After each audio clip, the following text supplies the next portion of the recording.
UCCS Athletics, and we are here with head men's cross country coach Mark Mish. So, Coach, your team is number 15 in the national rankings.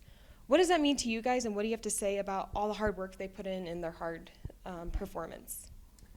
Well, obviously it's nice to be recognized by your peers, but throughout the season, there's usually when you're in the top 5 to 10% of the teams in the country, there's not a lot separating those teams in a given week. Kind of at the beginning of each year, our objective, our team focus and expectations is to try to be somewhere in the top 5%. There's 275 teams in the country, and so normally if in the top 15, that's top 5%.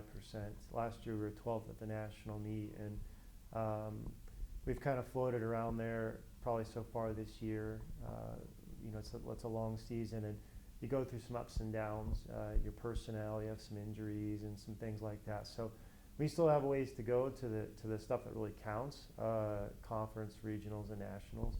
But we have a lot to be thankful for, but we also certainly have some standards that we're hoping to achieve.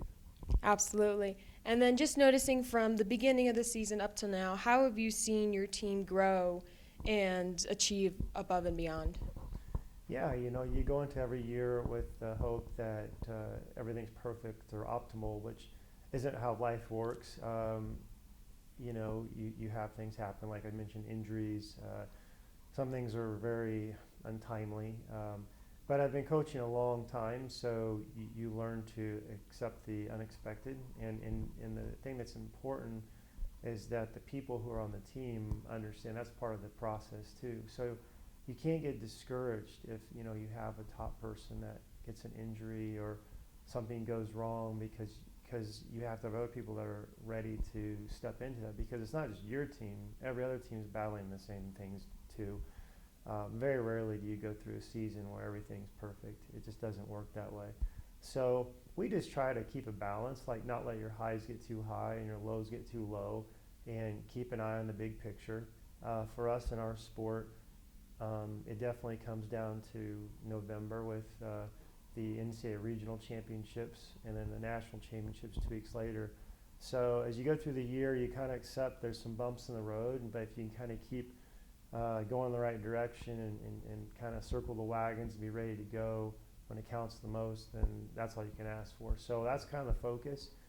Different guys obviously step into roles as they go, which is part of the objective.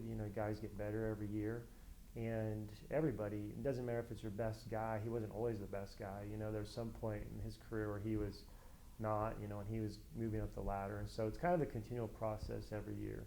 So we'll see, and we'll find out in November. Sounds good, absolutely. And then your guys' next meet will be on October 26th at Grand Junction. How prepared does your team feel for this race? Yeah, that's the RMAC championships, and of course for our sport, the RMAC conference is the best in the nation for cross country. Traditionally, it's got more depth than any conference. I mean, we usually have on a given year 5 to 6 teams could be in the top 20, of the country, and so it's a dogfight. But we compete against those people there, and then 2 weeks later, we have them all again, plus the Lone Star Conference, which makes the South Central region. So it's kind of, our, so to speak, our playoffs start, and this is round 1. So we have that, and then we'll see them at regionals and hopefully nationals. So it's very important. Obviously, it's important for the program, important in the school. You want to do really well, but at the same time, it can't be the be-all end-all, because we still have bigger things, hopefully, in the weeks to follow that. But it's very important. I think it's kind of known around the country that, hey, this is when things start getting serious. Everything up to now is really great, and if you do well, you want to always do well, but now is when it really starts to count. So yeah, I think the guys are in a good place. So we got some good veterans, we got some guys who are experienced.